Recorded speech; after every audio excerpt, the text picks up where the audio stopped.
Mursid dari sisi proses manungso. Huwaladzi arsala rasulahu.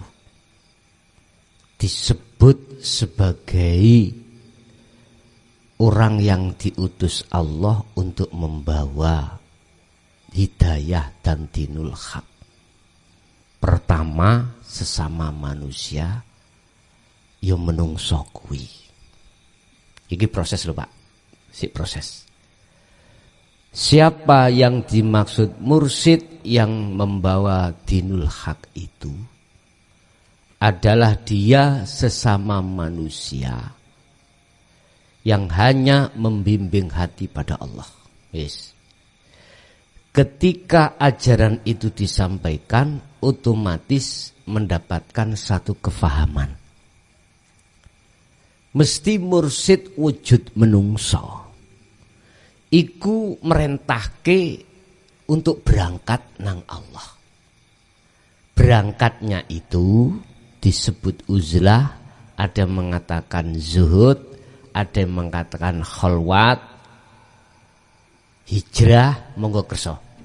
Intine berangkate ati untuk meninggalkan selain Allah dan bertemu Allah. Yakfur bitaghuti wa yu'min billah. Meninggalkan kecintaannya hati selain Allah dan wa yu'min billah, dan hati memposisikan diri untuk hanya mencintai Allah. Otomatis harus bertemu.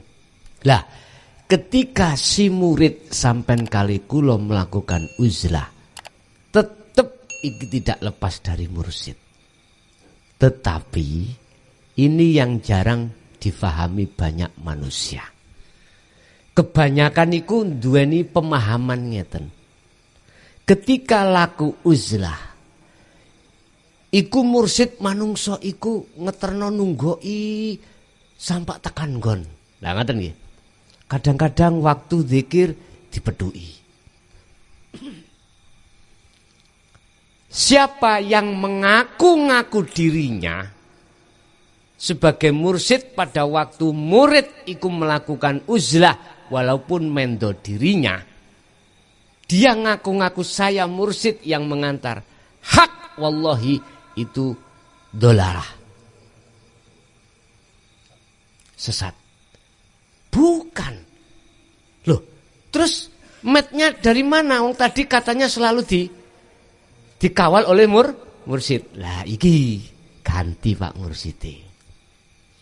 Ketika jenengan kali kula mewadifahkan, mengistiqomahkan zikir yang sudah dibimbing oleh mursid manungso, ngaten nggih?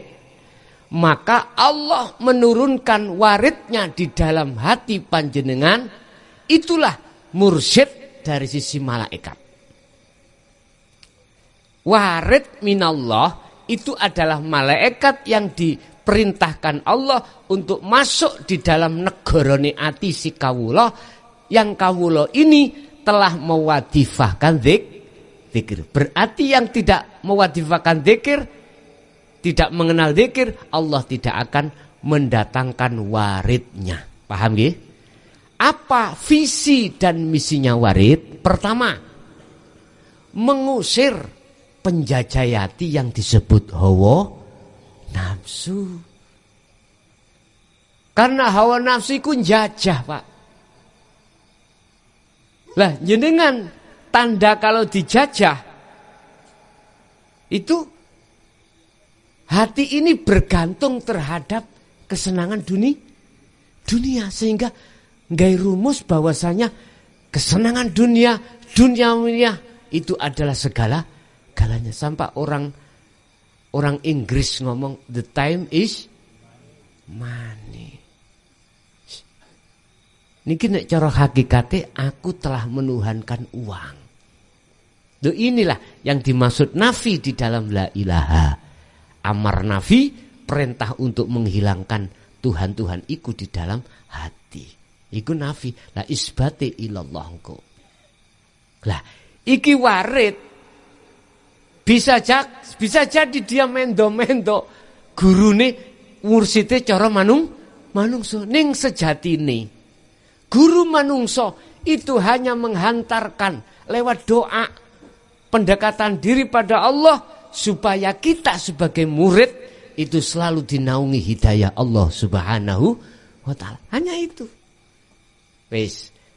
Setelah warid atau mursyid dari Allah lewat malaikat itu, berjalanlah sampai iki sampai pada maqam musyahadah. Kalau sudah di maqam musyahadah tak simpulki mursyid sampai kali kula gak ono sapa-sapa kejaba Gusti Allah.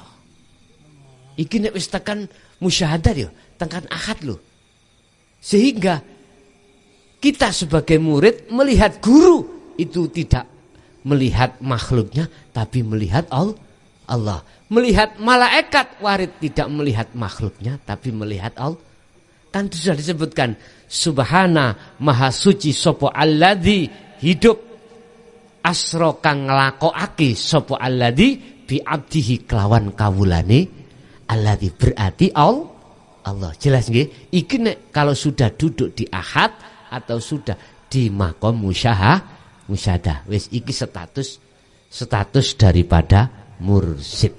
Cuman kabeh wonten prosesi, Pak ya, prosesi. Pun walaupun itu gak ditanyakan karena ini berkenaan terus berkenaan dengan dzikir sirul asrar, maka bab masalah mursyid ini saya sampaikan.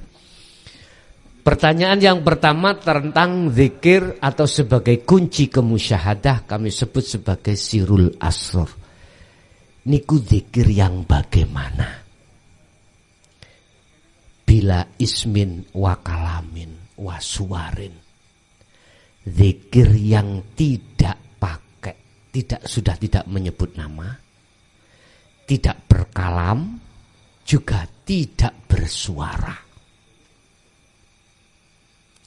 Bismillah kelawan nyebut asmaning Allah. Berarti pangeran kita namanya Allah. Sirul asrar sudah tidak isim, bukan nama, tapi yang memiliki nama.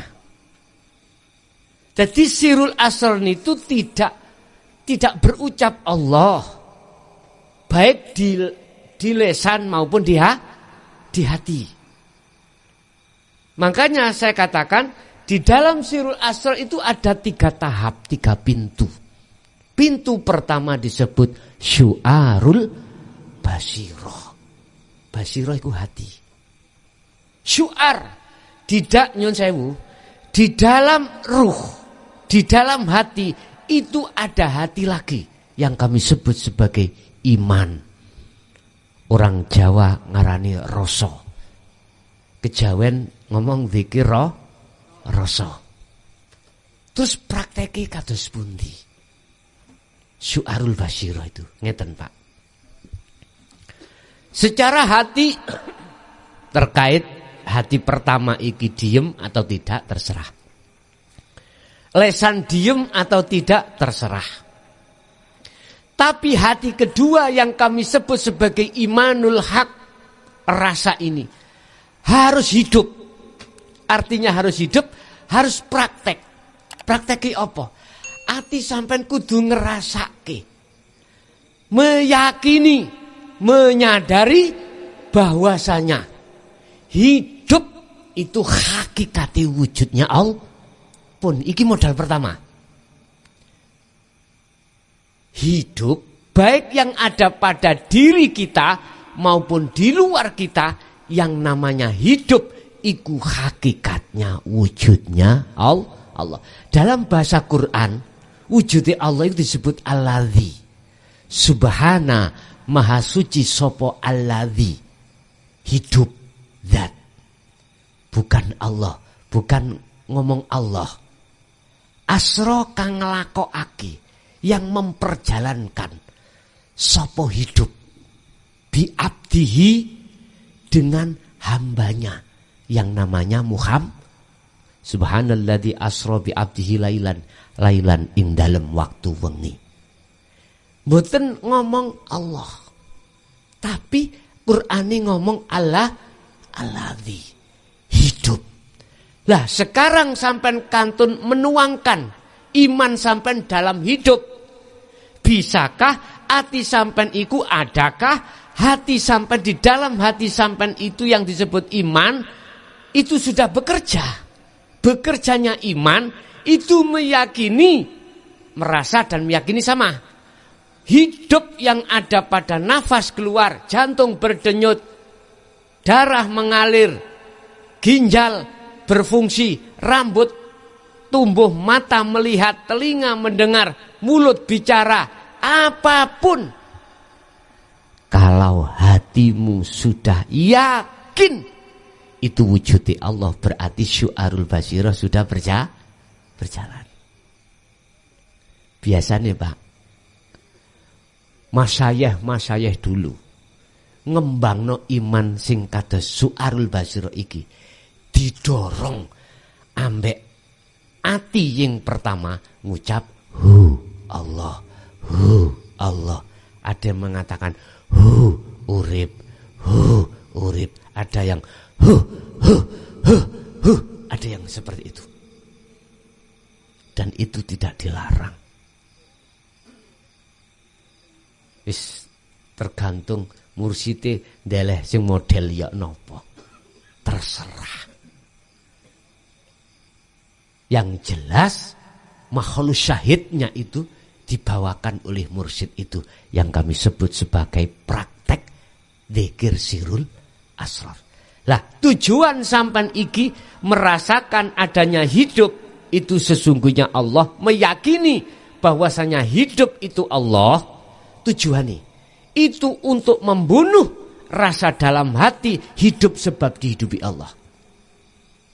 Saya hidup dalam syariat Pak ya, makhluk hidup sebab dihidupi Allah. Iki untuk menghilangkan itu. Cek gak ono hidup dua. Ada yang dihidupi, ada yang menghidupi. Intine proses syu'arul basiro adalah membumi hanguskan dalam jagat hati sampai yang kedua perkara selain Allah, termasuk aran ruh. Diri kita yang merasakan ini nantinya akan hilang. Inilah yang disebut nafikanlah isinya la ilaha di dalam hatimu. Setelah itu isbatkanlah ilallah. Hati akan bisa mengisbatkan, menetapkan Allah, manakala dalam hati selain Allah sudah tidak ada. Termasuk kita aran roh yang menghadap ini tidak ada. Ini prosesnya Pak. Nanti kalau disebut ainul basiro, ain itu melihat. Melihat itu bertemu. Poda mek ngeten Pak. Wis iki korean. Tak tutupi koplok. Sepanjang saya tutupi, sepanjang itu Anda tidak akan pernah melihat. Walaupun mata ini tidak buta, tetap nggak bisa melihat. Nggak bisa, karena tutupnya belum dibuka. Tutupe ati sampean kali kulo. Mripate ati yang disebut ainul basiro. Itu oleh karena ketutup sesuatu perkara selain Allah. Yang disebut syahwatud dunya atau makhluk. Itulah menjadikan ngapunten roh dikatakan mripate wuta. Asline nggih melek, tapi ra kitok. Dong napa mboten? Dong ya? Lah, solusinya bagaimana? Ini harus dihilangkan. Tapi jenengan syarate iso ilang kudu ngrasakno yakin jerone koplok itu korean. Sampai iso yakin iku korean kudu ono sing nyeritani. Kalau tidak ada yang menceritakan, nggak mungkin sampai langsung mempunyai keyakinan di dalam kopiah ada korek. Nggak mungkin. Umat Islam sepanjang sejarah tidak akan pernah percaya tidak akan pernah yakin kalau hidup pada dirinya itu Allah, enggak akan. Kalau tidak diantarkan bil huda wa dinil haq. Kalau tidak didatangkan Rasulullah dengan membawa petunjuk dan agama yang bertauhid, enggak akan pernah mempunyai hatiku iman percaya kalau hidup itu sejatine Allah. Mesti ngomong kono rek yo urip iku Allah di sana. Mesti nduding ndukur, gak mungkin nduding nisar. Padahal Allah itu laisa lahu padahal Allah itu fa aina man tuwallu fa thamma wajhullah. Dimanapun kau menghadap, di situ ada wajah Allah yang nyata. Iki ngajine tasawuf nang syariat gak eneng ngene iki. Biyen niku TK, lah ngoten nah. Saiki berhubung jenengan kali kula stowek arepe matek, kapan maneh ngaji ngene kan Pak nggih? Lah ngoten lho. Wis. Syarat satu-satunya sampean harus mendapatkan keterangan yang mengukuhkan bahwasanya alladzi hidup itu wujudnya Allah. Akhirnya muncullah ajaran dinul haq. Ajaran nek cara bahasa Mbah Buyut sampean biyen ilmu kaweruh. Ilmu tuwek. Ilmu tuwek ditekakno. Saiki aku ngomong ilmu tuwek ya disentaki wong syariat. Ilmu tasawuf. Ilmu tauhid. Wis. Dikandani. Nger Allah iku nama. Di mana ada nama, ada yang memiliki nama. HP iku nama, iki wujude. Kacamata itu nama, iki wujude. Awakmu kudu roh wujude kacamata. Nek gak weruh, awakmu tak kon njukuk, tolong njukukno kacamata. Mesti awakmu keliru njukuk rokok engko. Merga awakmu gak roh wujude kacamata. Artine ngger kuwi dikongkon wa inna ilaihi rajiun. Gak iso tutuk Allah ngger. Mesti kuwi kesasar. Mangkane di dalam syariat ana keterangan ning Quran, sapa sing ahli adab dilebokno neraka. Sapa sing ahli rahmat dilebokno swarga. Iku sebetulnya adalah sanepan nang awakmu ngger roh iki. Oh ngoten nah. Terus ya napa sing bener niki? Ya iki hidup iku wujude Allah. Wis masya awakmu sampak nyoba nyungsep iki napa?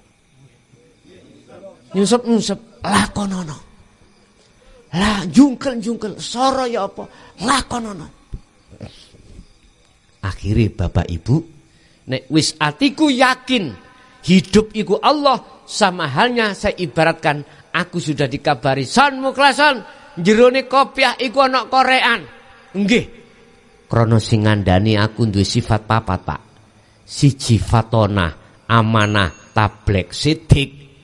Gak ada alasan gak percaya. Ya. Makanya Rasulullah Muhammad bin Abdillah iku dapat gelar Al-Amin. Dapat dipercaya, gak pernah bujuk. Jenengan dikandani wong sing biasa ngandani sampean gak tau bujuk. Kira-kira dikandani sampean kira-kira percaya napa percaya? Mesti percaya. Terus ya napa carane kula semerap yang jerone kopluk iki ana korean? Ya sesena kopiah iku. Sesena son kopiah iku. Nek biyen ngajine ngeten, Pak, mboten ditutur nang Allah ngeten gamblang ngene. Mboten penak kok ngono ngene biyen iki. Estu.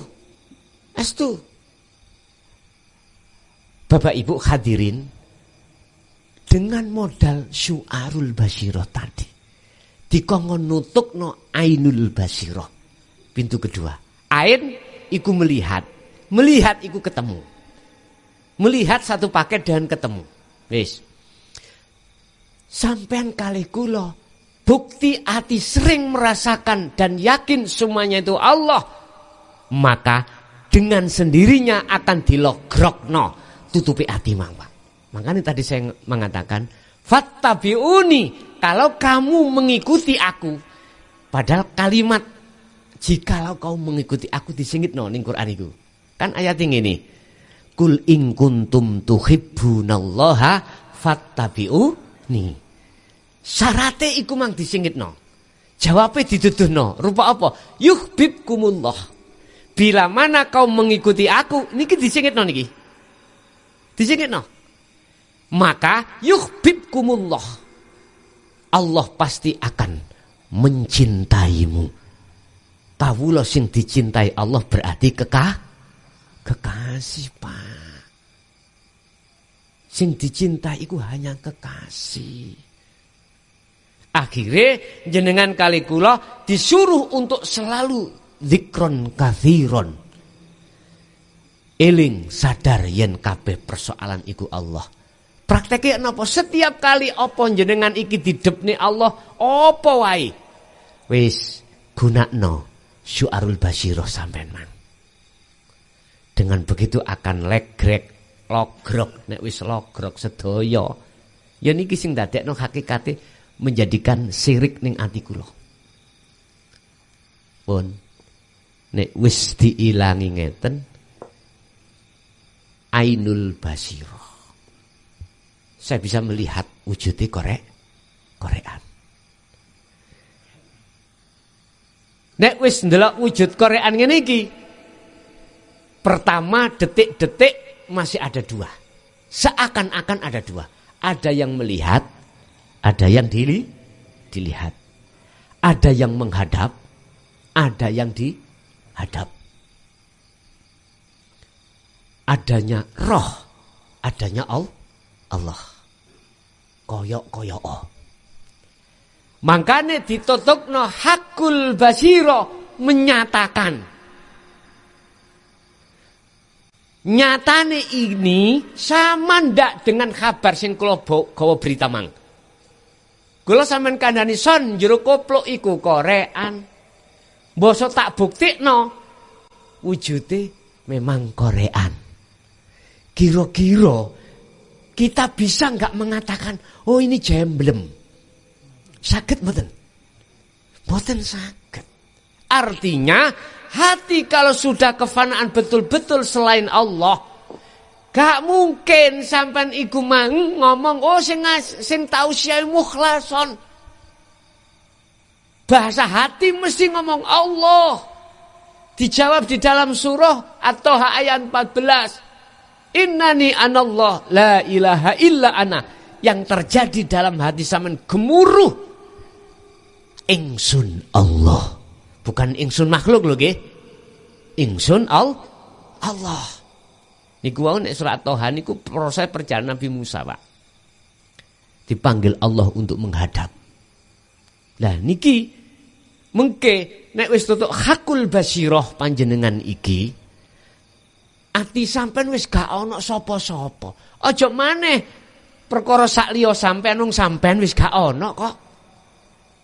Akhire Gusti Allah ndele sampean zikir nomor sekawan yaiku fana'u zikri. Setiap kali fisik sampean ngadepi apa wae, ati sampean wis gak ndelok makhluki. Makhluk iku wis lebur, sing nyoto iku la ilaha illallah al malikul hakul mubin. Tengeriku. Inilah yang disebut orang yang sudah makrifat pada Allah. Orang yang dikatakan makrifat pada Allah bukan orang yang bisa melihat Allah. Gak bingung gak sampean ngenten iki. Orangnya itu hilang, Pak, nanti. Yang dikatakan makrifat Allah, yang melihat Allah itu zatnya sendiri. Itulah bentuk dikatakan wa inna ilaihi roji'un. Dari Allah hidup Nur Muhammad. Nur Muhammad nang roh ingsanul kamil ana donya. Buntuk sampean bisa wa inna ilaihi roji'un. Kudu fana aran-aran mang. Ingsanul kamil aran manungsa sing sempurna, jasad ilang dikubur, roh ilang, Nur Muhammad ilang. Akhirnya itulah yang dikatakan sudah sampai ke hidup. Wa inna ilaihi roji'un. Akhirnya nek diterangno sing ana kuno jawabe mek ngene tok. Laisa lahu kamislihi sayun. Kuwi gak iso menyerupakan dengan apapun. Kau tidak akan bisa menyebut dengan apapun.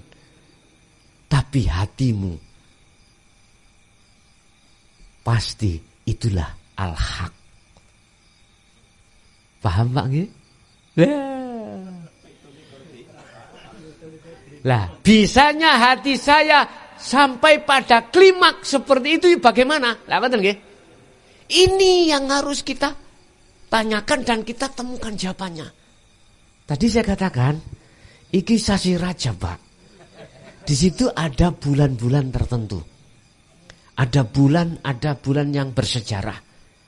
Beliau baginda Rasul menghadap pada Allah. Jadi kapan maneh, Pak? Setahun niku pinten bulan, Pak? 12. Akeh pundi siji sampai 11, Pak? Akeh 11. Semuanya dikembalikan pada diri kita. Tapi Allah ngeten, umpama gak iso perkara iku mang wutuh sak mampumu. Penak nggih. Akhirnya oleh makrifat ndek-ndekan gini. Niku prakteke sirul asrar. Sing penting setiap kali apa wae sampean menemukan apa wae, sampean ati kudu yakin yang berperan adalah hidup. Jelas nggih? Wis iku sampean tanamno terus. Nek para masayeh biyen, Pak. Iso tekan ati hidup yang berkumandang, didorong ambek zikir sir. Allah, Allah dengan sendirinya akan bermunculan, Pak. Makanya di dalam thariqah mengapa ditaker, Pak. Ono sing 10.000, ono sing 5.000. Awakmu wajib zikir sir 5.000 sedina sewengi. Nanti ning tasbih. Lha gak apa-apa mediane proses mboten masalah. Kaitan dilokno wong pamer wis gak apa-apa wong liya ngelokno gak ada masalah, Pak. Sampai nang embong nggo tasbih duwa wong. Gak apa-apa. Iku proses. Mboten napa-napa. Susuwe sampean dilokno wong iki lho ketekan pil ngene. Wis.